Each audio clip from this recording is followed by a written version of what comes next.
총리실이 평가원 감사를 교육부까지 확대하면서 대통령의 킬러 문항 배제 지시 불이행 경위에 대한 철저한 감사에 돌입한 것으로 확인됐습니다.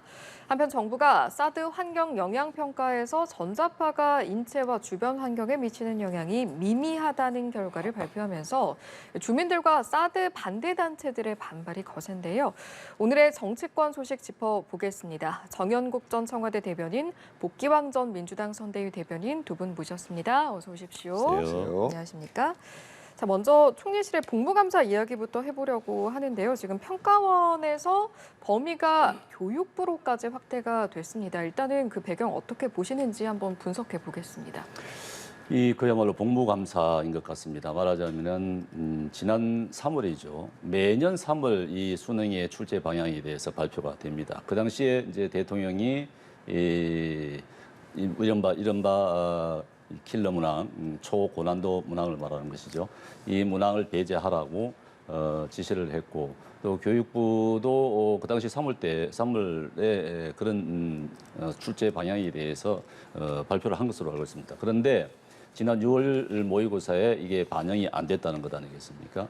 이것은 이제 평가원뿐만 아니라 교육부에서도 실제로 대통령의 지시 또 기존의 방침과 다르게 출제된 부분이 있다고 이제 지적이 됐기 때문에 총리실로 봤을 때는 교육부하고 평가원하고 동시에 어떤 문제가 있었는지 지시가 제대로 이행이 됐는지 아니면은 뭐 특별한 사정이 있었는지 복무감사를 해볼 필요는 충분히 있다고 봅니다. 예. 그러니까 처음 있는 일이죠.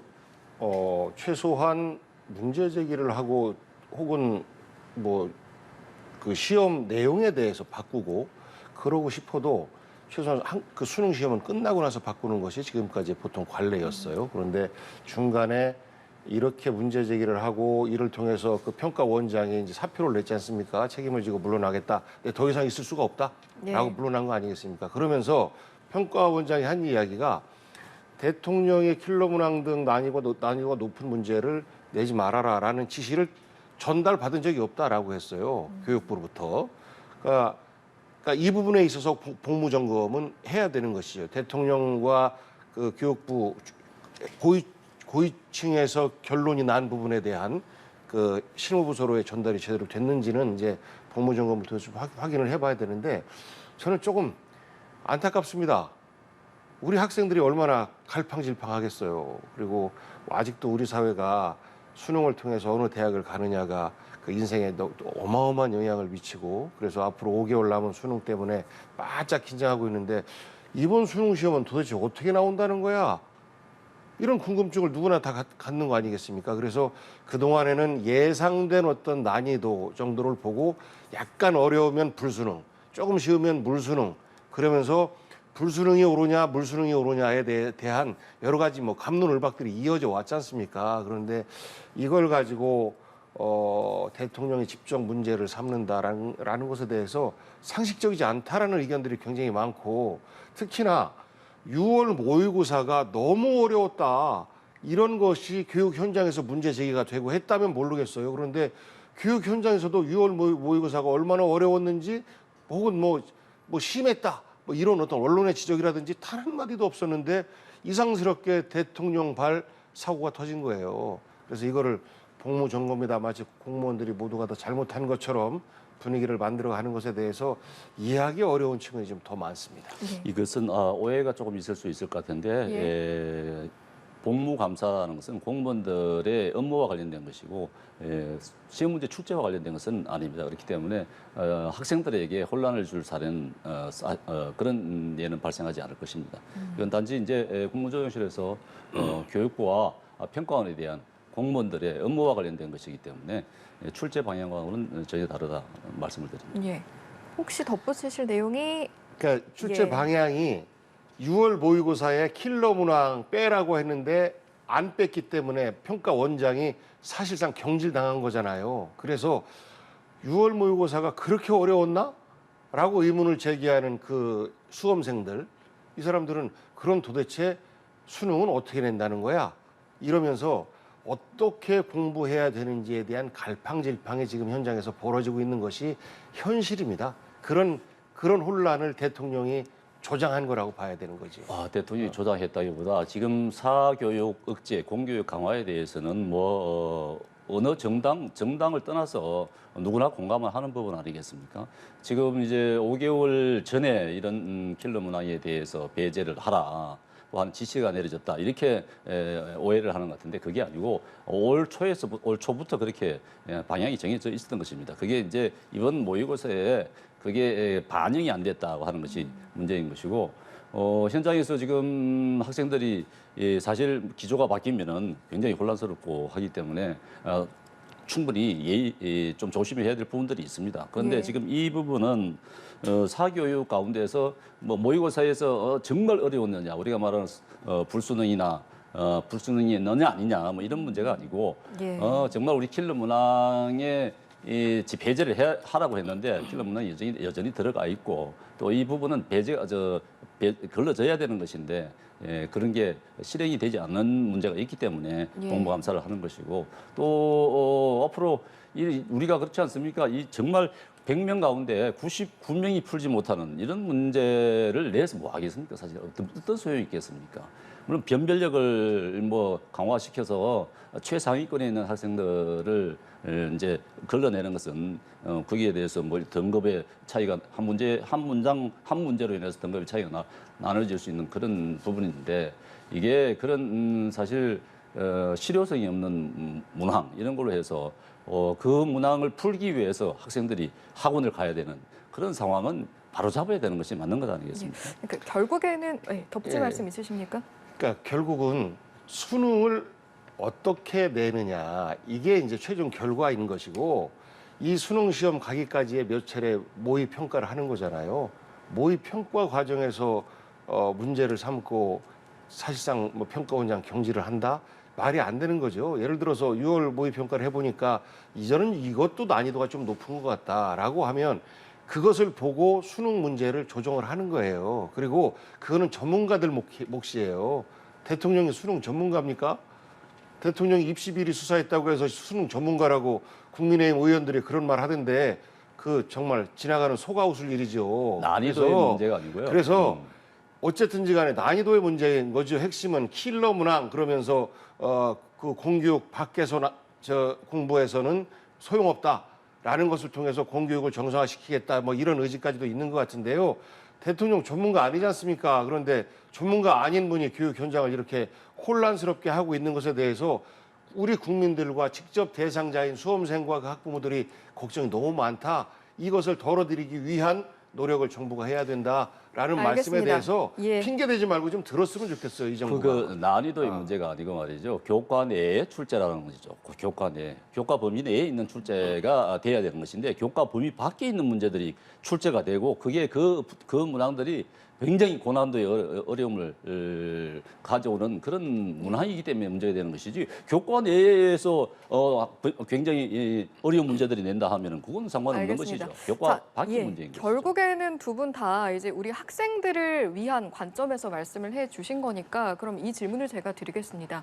이제 이런 상황 속에서 어제 이주호 교육부 장관이 그 공교육 강화 대책도 내놓고 몇 가지 이야기를 했잖아요. 그 내용을 비춰봤을 때 그럼 앞으로 이런 방향성을 가진다면 우리 학생들, 학부모들의 불안이, 혼란이 좀 사그라들 수 있을까라는 관점에서는 어떤 말씀하시겠습니까? 어쨌든지 간에 지금은 대혼란 상황입니다.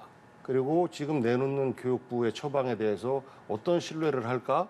당장 이번 목전에 닥친 수능이 어떻게 출제될지 모르는 상황에서 5개월 앞도 불투명한데 1년, 2년 또 앞으로 몇 년 후의 상황 예측할 수 있을까라는 불신이 현재 형성된 거예요. 그래서 여러 가지 노력을 하고 있습니다만 앞뒤가 안 맞는 부분들이 좀 많아요.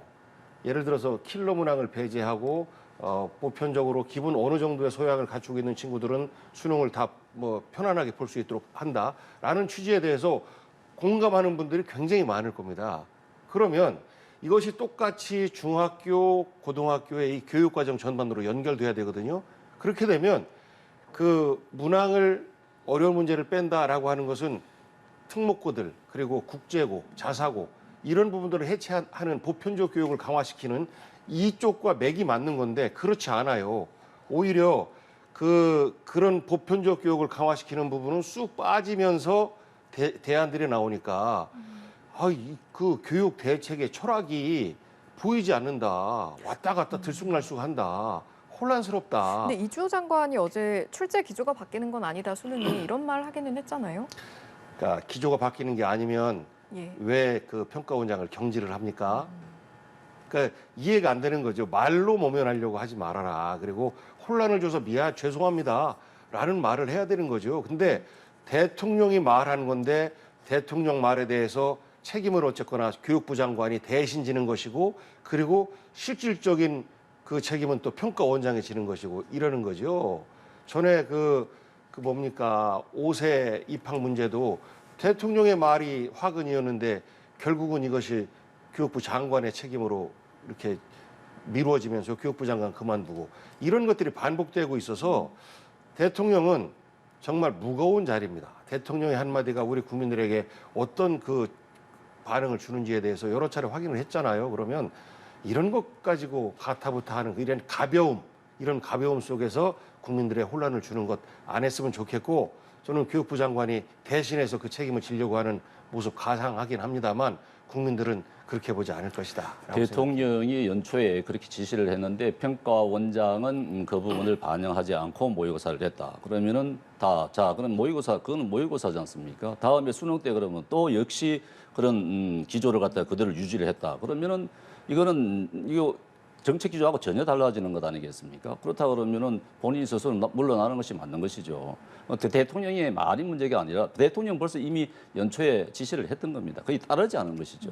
공교육 강화 대책 자체에 대해서는 어떻게 평가하시겠어요? 당연히 공교육을 강화해야 되는 것은 맞습니다. 이번에 지금 뭐 사교육 여러 사례들이 나왔던데 어떤 학원에서는 그렇다는 건 아닙니까? 국내 의과대학의 절반 이상의 입학생들이 다 한 학원에서 그렇죠. 그 한 학원에서 이 킬러 문학을 갖다가 분석한 그 학원에서 다 나왔다는 거 아닙니까? 그 정도로 지금 심각한 상황입니다. 지금 우리 사교육에 대해서는 지금 우리가 이제 학생들을 기르는 입장에서 지금 학부모 입장에서 보면은 지방에서요 지금 대치동에 집을 얻어놓고 있는 사람들 엄청나게 많습니다. 물론 지금 인터넷 강의를 하기 때문에 이런 일타 강사들도 지방에서 들을 수 있습니다만은 그럼에도 불구하고 지방에서는 대치동에 집을 얻어놓고 있는 상황입니다. 이 정도의 사교육이라면은 개혁을 해야 되는 건 맞는 것 아니겠습니까? 그런데 지금 말하는 게 지금 말씀하시는 것들이 이제 지금 킬러 문항에 대해서 왜 5개월 앞두고 이렇게 하느냐 이런 건데 이주 장관도 말했듯이 이번 수능 출제 기조는 바뀌지 않는다고 말을 했습니다. 26일 날 때 그 대책을 발표하겠다고 했습니다. 그렇기 때문에 거기에 대한 지금 학생들을 더 혼란스럽게 해서는 안 되는 것입니다. 그렇기 때문에 정부가 주도하에서 그걸 안정시키는 것이고 또 이번을 계기로 해서 사교육에 대한 부분에 대해서 명확하게 짚고 넘어가야 될 부분이 있다고 봅니다. 지금 사교육 말씀하셨는데 정부가 지금 2주간 사교육 이권 카르텔 그리고 학원 부조리 집중 신고 기간으로 운영하겠다 이렇게 밝혔거든요. 그러니까 어떤 의미라고 보십니까? 사교육을 근절까지는 아니더라도 사교육 시장이 지나치게 비대해진 것에 대해서 다 공감해요. 그래서 공교육을 어떻게 강화할까? 공교육 강화를 통해서 사교육 시장을 좀 줄이고 이런 사교육 시장 때문에 벌어지는 일종의 우리가 아이를 낳아서 키워야 되는데 교육비가 너무 많이 들어간다 이런 걱정을 하잖아요. 이런 문제를 해결하기 위한 지속적인 노력들을 해야 되는데 문제는 대통령의 잘못된 발언이 교육 현장을 혼란스럽게 만들어 놓고 결국은 이것을 사교육을 근절하기 위한 것이었다라고 포장하는 거예요. 그러니까 내용은 좋으나 의도가 대통령의 발언 문제가 아니라 따르지 않은 게 문제지요. 아니요. 대통령이 신입니까? 그렇습니까? 아니 수학 선생님 보고 난이도 조정을 하라라고 교장 선생님이 얘기해서 교장 선생님이 말 안 들었다고 그 수학 선생님께 질책하고 하는 게 그게 말이 돼요? 부당한 간섭인 거죠. 그래서 부당하게 모르면 가만히 있어라라고 해요. 수험생들조차도 어느 수험생이 그렇게 얘기를 합니다. 대통령님 모르면 좀 가만히 좀 계세요. 저희들 헷갈려 죽겠습니다. 이런 수험생들이 토로해요. SNS에 그런 글이 막 나돌고 있습니다. 저는 겸손하게 부모처럼 아이들이 힘들고 헷갈리는구나라고 하면 거기에 대해서는 아버지가 생각이 짧았네? 라고 자식을 좀 이렇게 어루만져 주는 이런 대통령이었으면 좋겠어요. 그리고 사교육 시장을 어떻게 우리가 제대로 줄이고 우리 교육비를 줄일까 이런 문제에 대해서는 다른 통로로 접근해 갔으면 좋겠는데 이것이 불리한 이슈를 덮기 위한 수단으로 되고 있으면 결국은 용두사미가 될 가능성이 매우 높다라고 저는 생각해요. 사교육 이권 카르텔이 정말 우리 교육 문제의 원인인가? 여기에 대한 판단부터 저희가 시작이 돼야 될 것 같은데 그럼 이 자체에 대해서는 동의를 하십니까? 사교육 시장이 지나치게 비대하다라는 것에 대해서 동의하는데 예. 어느 이철규 사무총장인가요? 카르텔이라는 표현을 쓰고 100억, 200억 연봉 이게 정상입니까? 라고 이야기를 하면 그분들을 범죄자 취급하는 거거든요. 그렇게 두면 예를 들어서 증권 투자를 통해서 굉장히 많은 그 이익을 보는 이런 분들도 계세요. 그런 분들도 다 범죄자 취급해야 되는 겁니까? 아니잖아요. 사교육 시장이 이만큼 열린 거는 대한민국이 교육을 그렇게 운영했던 거예요. 그로 인해서 파생된 교육열이 높은 대한민국 부모와 또 그 학생들을 대상으로 해서 이런 시장이 자연스럽게 생겨난 것인데 여기에서 돈벌이를 하는 분들에 대해서 범죄자 취급을 하는 것은 저는 매우 온당치 못한 처사다. 이 시장을 줄이기 위한 정부의 대책들 이런 것들을 마련해야 되는데 당장 어느 특정한 국제고 어느 특정한 자사고를 가기 위해서 초등학교 4학년, 5학년 때부터 학원을 가요. 그러면 그 어느 특정한 국제고 자사고 이것이 없다라고 하면 그때부터 공부할 일은 없어지는 거 아니겠습니까? 알겠습니다. 그러니까 그렇게 연동돼서 해야지 마치 그 시장에서 일하고 있는 분들을 범죄자 취급하는 이런 것들은 매우 잘못된 그 생각이고 잘못된 정치다라고 지적하고 물론 싶어요. 정당한 방식에 의해서 강의하시는 분들도 정당한 방식에 의해서 수익이 높아지는 것은 그 뭐라 그러겠습니까? 당연히 정당한 일이죠. 그런데 시장이 불합리하게 형성이 돼 있다는 얘기고 특히 이제 이 카르텔이라고 나오는 얘기가 출제위원들 이제 평가원의 출제위원들이 수능이 끝나면은 이 학원에서 다 안다는 겁니다. 그 출제인 누구인지. 그렇게 접촉해서 학원에서 다 영입을 한다는 거예요. 수백억씩 주고 영입을 한다는 겁니다. 그리고 출제 문항 하나 개발하는데 수백만 원씩 한다는 겁니다. 문항 하나에. 그런 그 비정상적인 상황을 갖다가 그냥 우리가 두고 볼 수가 있겠습니까? 이게 말하자면 출제위원들이라든가 학원이라든가 강사라든가 이런 부분들이 다 이 카르텔이 형성이 돼 있다 이런 얘기 아니겠습니까? 그러다 그러면은 그 시장을 바로 잡아야 되는 것이죠. 이게 학생들한테 지금 당장 혼란을 주기 때문에 우리가 다 이거 해서는 안 된다 이렇게 할 수는 없는 것 아니겠습니까? 학생들에게 주는 혼란을 최소한으로 낮추면서 잘못된 부분도 잡아가야 되는 것입니다. 예, 사교육 시장에 일부 문제가 있다라는 부분에 있어서는 두 분 다 동의를 하시는 것 같고, 다만 그걸 어떻게 풀어나가야 하는가라는 접근 방식에선 다소 이견이 있으신 걸로 보였습니다. 앞서 이제 이철규 사무총장 말씀하시면서 여당에 대한 이야기를 좀 언급을 했으니까 야당에 대한 부분도 좀 짚어보면 민주당에서는 이번 사안을 두고 좀 대통령에게 날을 세우는 모습, 교육 관련해서 최대 리스크가 윤 대통령이다 이런 언급까지 나왔거든요. 그러니까 아까 앞서 하신 대로 대통령의 말이 지금 화를 키웠다 이렇게 하면서 지금 교육 참사다 이런 얘기까지 하고 있단 말이죠. 이거 지금 안 그래도 그렇지 않아도 지금 불안한 학생들에게 지금 불안을 더 부추기는 그런 꼴 아니겠습니까? 계속 민주당에서 이 표현 하나하나도 그렇습니다. 무슨 교육 참사다 그러고 또 무슨 최대 리스크가 대통령이다 이렇게 얘기하는데 너무 과한 말씀들을 하시는 것 같고 지금 이 부분에 대해서는 교육은 정쟁의 대상이 아닙니다. 안보와 마찬가지로 교육은 여야를 떠나서 머리를 맞대야 되는 부분입니다. 이 교육 문제가 얼마나 복잡하고 심각합니까? 이 교육 개혁은 어느 정부나 다 손을 대고 싶어하는 그런 부분인데 여당과 마찬가지로 야당도 이런 불합리한 교육의 현장 목소리는 우리가 좀 개선해 나가도록 함께 노력을 해야 된다 그렇게 봅니다. 야당은 여당을 비판하고 우리가 더 좋은 대안을 갖고 있습니다라고 국민들에게 알리면서 다음번 집권을 위한 노력을 하는 거 아니겠습니까? 그래서 야당의 말이 다소 과하게 들릴 수는 있어요. 그리고 과한 표현들도 있을 수 있습니다. 하지만 이런 부분이 잘못됐구나라고 국민들의 지적으로 받아들여 준다면 저는 대통령도 국정을 운영할 수 있고 여당도 칭찬받을 거라고 봐요. 그런데 야당의 지적에 대해서 너희들이 더 시끄럽게 하고 너희들 때문에 교육 현장이 더 혼란스럽다. 라고 그런 인식을 갖고 있으면요. 우리 정치는 소멸될 수밖에 없고 계속해서 대립될 수밖에 없다라고 생각해요. 그러니까 모든 국민들이 그렇게 생각할 겁니다. 대통령은 수능 전문가가 아니야. 대통령은 입시 전문가가 아니야. 그러면 가만히 있어.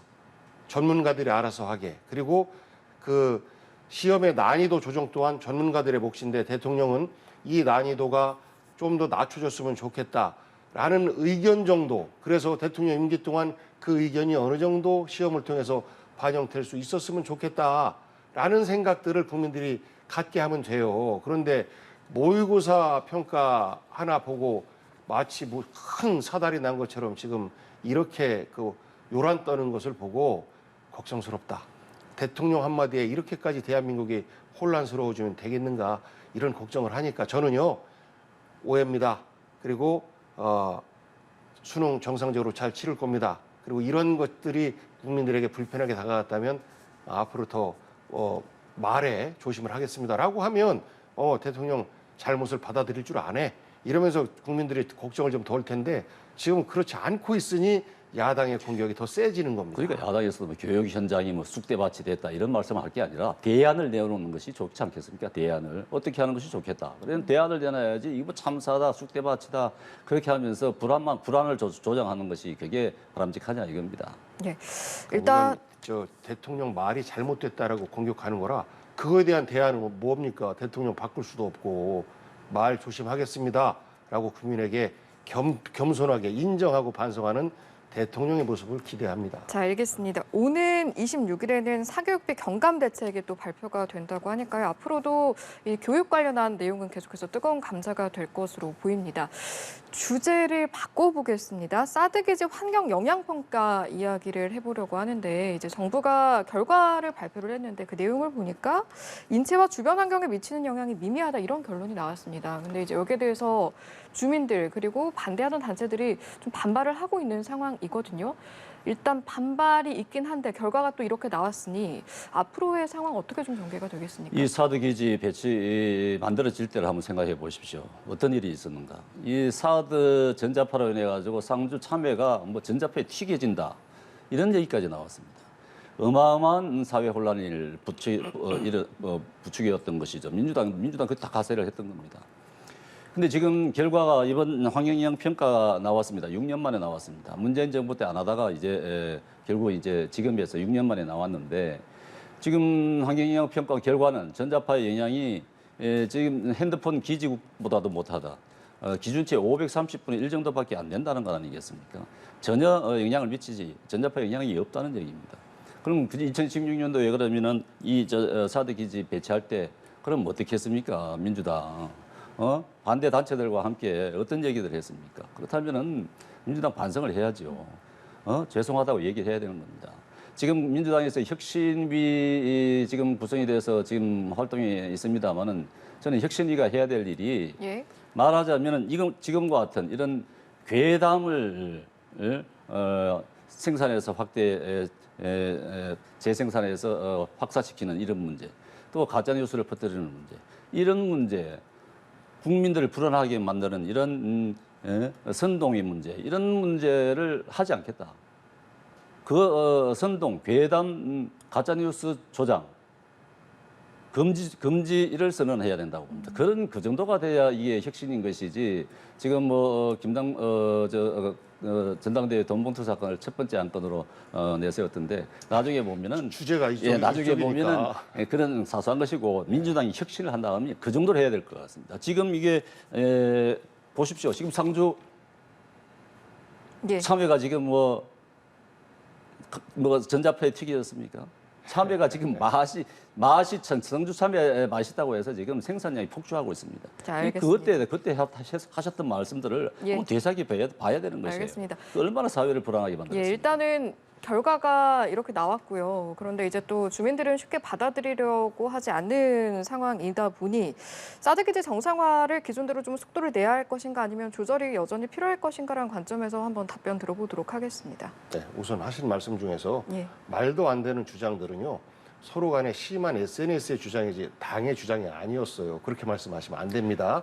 그러니까 말도 안 되는 거짓말들 사실 태극기 부대나 이런 분들 많이 하시잖아요. 뭐 그런 차원의 과한 SNS에서 떠도는 이야기들이 그 어느 당에서 공식적으로 입장으로 나온 적은 없다라는 상주 기지 때 민주당이 한 행태를 한번 보십시오. 되돌아보십시오.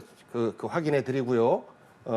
우선은 윤석열 대통령이 사드 추가 배치할 수 있다, 하겠다라는 말씀을 하셨어요. 그 대통령 선거 때 미국에서도 추가 필요 없다라고 하는데 막 추가하겠다고 그랬어요. 그러면서 이제 사드 기지를 제대로 이번에 이제 완성적으로 만드는 과정인데 여기에 환경 영향 평가라고 하는 거는요. 우리가 사계절이 있지 않습니까? 그래서 기본적으로 사계절 모두 다 평가를 하는 것이 기본이에요. 환경 영향 평가이기 때문에. 그런데 이번 평가는 불과 4개월 만에 끝났어요. 제대로 평가가 안 된 것이죠. 그러니까 아무리 이거를 6개월로 줄인다고 해도 여름, 겨울부터 시작해서 여름 초입까지는 최소한 가야 그래도 우리가 완성되지 못하다라는 환경평가다라고 얘기를 하는데 4개월 만에 된 거니까 졸속 아니냐 이런 어떤 그 주장이 나올 수 있는 것이고 또 하나는 이런 환경 영향평가 과정 속에서 주민들과 충분히 얘기를 해야 됩니다. 왜냐하면 민원을 해결하는 과정이거든요. 이 환경에 영향을 주지 않고 그 전자파도 인체에 영향을 주지 않습니다라는 것을 설득하는 과정인 거예요. 그런데 실제 주민들도 모르는 주민대표들, 그러니까 일종의 어용 주민대표라고 이제 주민들은 생각하고 있는 거죠. 그분들하고만 얘기하니까 해당 지역 주민들은 뭐야 도대체 무슨 음모가 숨겨져 있는 거야 라고 걱정을 할 수밖에 없는 것이죠. 그래서 저는 지금 사드 기지 기존에 배치돼 있고 이 기지 전반에 대해서 이제는 여기가 이제 사드 기지다라고 완성을 해야 돼요. 이 하는 것은 해야 되는데 이 과정에서 주민들에게 좀 더 투명하게 주민 참여도를 높이고 그리고 너무 서두르지 말고 4개월짜리가 아니라 1년짜리 정상적인 환경 영향 평가를 했다면 지금 뭔가 또 있는 거 아니야? 라는 주민들의 불신을 덜어줄 수 있지 않을까라고 저는 충고하고 싶어요. 지금 상주에 그런 환경영향평가상으로 악영향을 미치는 부분이 있습니까? 없지 않습니까? 환경영향평가 결과가 그렇게 나오고 있지 않습니까? 전문가가 아니니까. 그러니까 전문가의 의견을 마시고. 존중을 해야 된다고 하지 않았습니까? 학교 부분에서. 사교육 부분에서도 전문가의 의견을 존중해야 된다고 하지 않았습니까?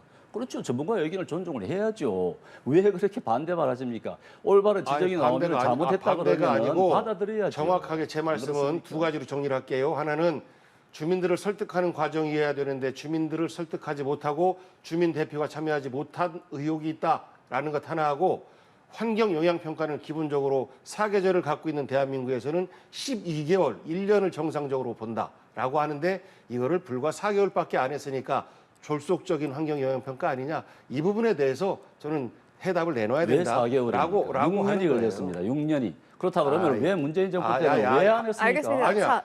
예. 사드 기지가 시작된 지는 6년이지만 환경 영향 평가는 불과 4개월 만에 끝났어요. 지난 정부 때는 왜 안 했습니까? 자, 여기까지 왜안 하시죠. 했습니까? 저희 이야기가 너무 확대되는 것 같아서 일단 환경 영향 평가 결과 이야기를 하다가 저희가 그럼 이제 앞으로 어떻게 전개될 것인가라는 질문을 이제 드렸었는데 이 부분을 조금만 살짝만 더 여쭤본다라고 하면 그러면 기존에 이제 반발이 있긴 하지만 만약에 본래대로의 순서로 진행한다라고 하면 환경 영향 평가 결과 다음에는 어떤 순서가 있는 겁니까? 이제 아직까지도 이게 사드 기지 반대 단체들 민주당도 뭐 같은 의견을 같이 할 겁니다만은 반대 단체들로 인해 가지고 제대로 형성이 되지를 않았습니다. 그렇기 때문에 아직까지 완성된 단계가 아니에요.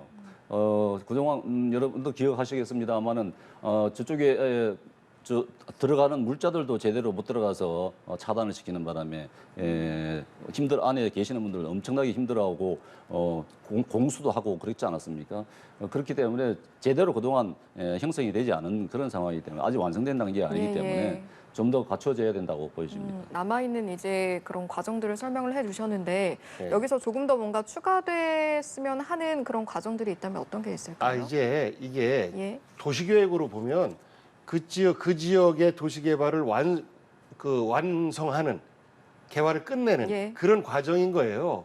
그 과정에서 이제 행정 절차가 진행 중인 것인데 절차 과정 속에서 이러이러한 문제점들이 나오고 있다라는 지적을 받는 것이고 거기에 추가적인 사드 몇 기를 더 배치한다라는 것 이외에는 뭐 추가적인 문제는 없어요. 그래서 이 민주당에서도 그 사드 기지를 부정하지 않습니다. 인정합니다. 인정하고 있어요. 그리고 안정적으로 주민들과 함께 거기 행정 절차를 마무리하기를 기대를 하고 있습니다. 알겠습니다. 정치적인 민주당, 입장입니다. 중국의 입장에 동의하지 않았습니까? 사드 사불 정책에 동의하지 않았습니까? 사드 사불이 아니에요. 사불에 사드에 들어가지 않습니까? 추가 배치한다는 추가 부분에 대해서. 배치하지 않는다지, 추가 배치하지 않는다지 현재 있는 사드를 뺀다 이거 아니었어요. 그렇죠. 그렇지만 추가 배치에 반대하지 않았습니까? 그래. 지금 추가 배치가 아니잖아요. 지금도 미국도 추가 배치 필요 없다라고 얘기를 하고 있어요. 그러니까 저 논쟁이 너무 길어지니까 상대방 당의 의견 주장 이거를 좀 정확히 확인을 한 다음에 말씀해 주셨으면 좋겠습니다. 확인 한번 해보십시오. 자, 알겠습니다. 이 내용은 저희 다음 주에 두 분 또 만나실 거니까 그때 또 개인적으로 확인을 해보시는 걸로 하고요. 주제 바꿔보겠습니다. 민주당이 지금 검사 탄핵 추진을 하고 있는 게 있는데 라임 자산 운용 사태 그리고 유성 간첩 조작 사건 이 사건 등을 담당을 했던 검사 4명에 대해서 탄핵 소추 진행 중인 것으로 알려지고 있거든요. 이번 사안 어떻게 바라보고 계신지요? 라임 자산 운용 때는 그때 이제 그 대표로부터 그 접대를 받은 검사들 이것이 상당한 액수인데 이리저리 따져서 100만 원 미만으로 90몇만 원으로 해서 기소도 안 했지 않습니까? 이런 검사의 부도덕한 대표적인 부분이고 만약에 그것을 야당 정치인이 거기 있었다라고 하면 있는 대로 다 부풀려가지고 최대한 액수를 더 많이 부풀리고 망신도 주고 하면서 어쨌거나 처벌했을 텐데 본인들이기 때문에 본인 죄를 덮은 거예요. 그리고 또 하나는 유우성 씨라고 하는 서울시 공무원을 간첩이라고 조작을 했어요. 그 조작을 해서 구속까지 시켰지 않습니까? 맨 마지막에 이제 무죄가 나왔는데 이런 검사들이 버젓이 그냥 현장에 있어요. 과연 이것이 온당하냐? 그래서 검사 조직 내에서 이분들을 처벌하지 못하면 결국은 우리가 법 테두리 내에서 검사를 견제하는 것은 검사를 탄핵을 통해서 이렇게 무자격한 그 검사는 더 이상 검사를 못하게 해야 된다라는 어떤 법적인 심판을 대신 내려주자라는 것은 저는 지극히 온당하고 사례가 필요할 거라고 봐요. 그래야지 검사들이 부당하게 어느 어떤 심지어는 조폭과 연계되어 있는 검사도 있다고 하고 그리고 어떤 그 기업들 뒤봐주는 검사도 있다고 하고 하는 것들이 우리 드라마를 통해서도 많이 나오지 않습니까? 그래서 검사들 스스로의 명예와 자존심을 높이기 위해서라도 이런 탄핵 소추안은 반드시 필요한 것 아닌가 저는 생각합니다. 이게 지금 민주당 강경파 의원들을 중심으로 진행이 되는 거고 이제 다른 민주당 의원들에게 동의를 받고 있는데 당론으로도 추진해 보겠다 이렇게 나오고 있거든요. 이게 경찰이나 검찰이나 법리를 잘못 해석한다든가 아니면 정치적 의도를 가지고 수사를 해서 피해자가 발생한다. 그러면은 거기에 대한 응분의 책임을 져야 되는 것은 맞습니다. 그렇지만 지금 이와 같은 경우 검사 탄핵을 소추하겠다.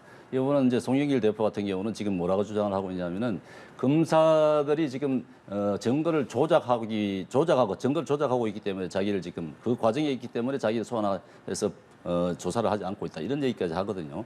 자 이제 민주당에서 검사를 탄핵하겠다는 것은 이재명 대표의 사법 리스크와 관련된 것 그리고 송영길 대표의 돈봉투 사건과 관련된 것 여러 가지가 걸려 있습니다. 이런 부분들이 지금 검사들이 전방위적으로 지금 조사를 하기 때문에 이 부분들에 대한 압박을 가하려고 하기 위한 꼼수입니다. 말하자면은 검사들을 갖다가 협박하는 것은 마찬가지인 것이죠.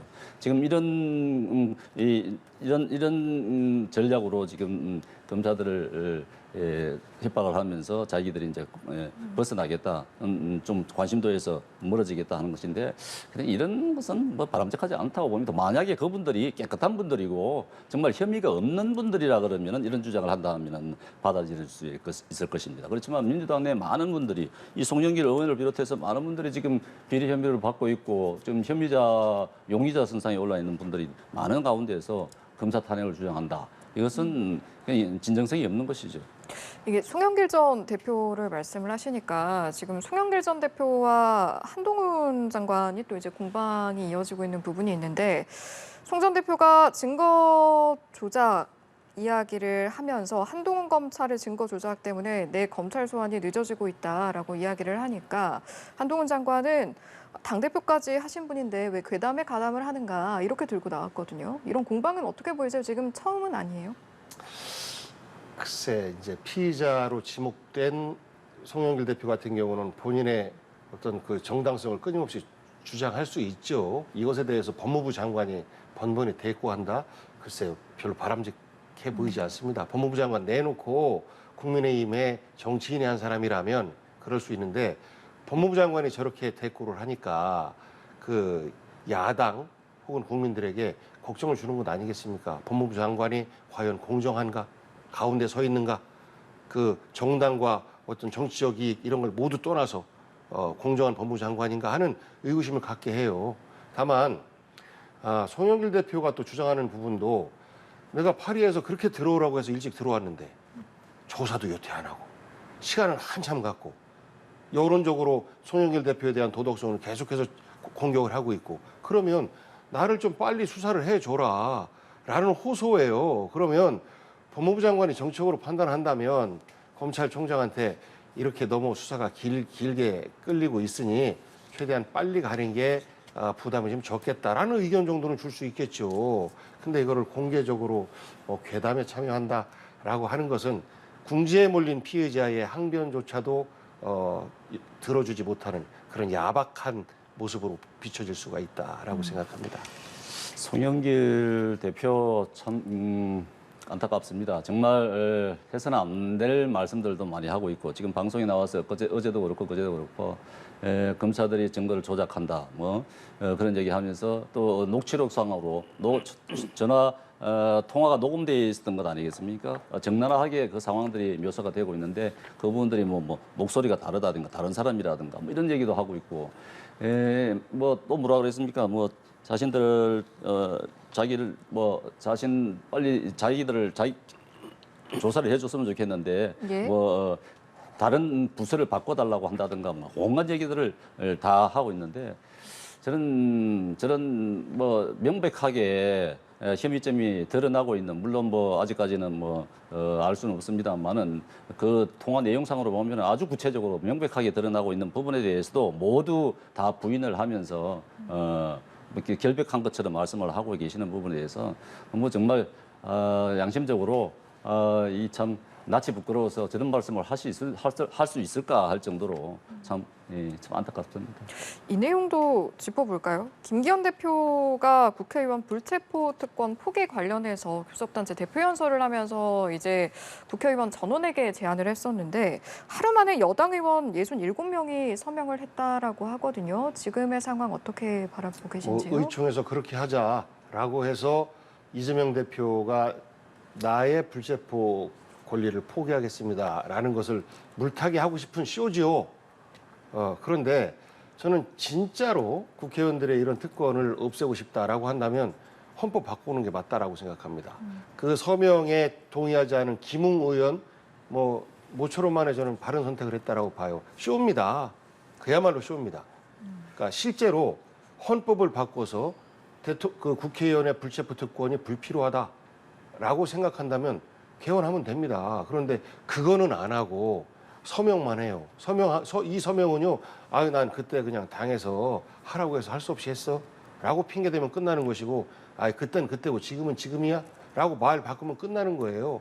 진정성이 있다라고 한다면 개헌을 통해서 이것을 없애는 것, 이것을 여당 대표가 주장하는 게 맞지요. 그런데 실제 거기는 안 가는 것을 보면 결국은 쇼에 불과하다라고 그렇게 생각합니다. 말씀하시면 됩니다. 왜냐하면 이재명 대표도 그렇습니다. 이재명 대표 그러면 이재명 대표가 국회 본회의장에서 불체포 특권 포기하겠다. 그것도 나중에 되면 핑계를 대고 그러면 안 할 겁니까?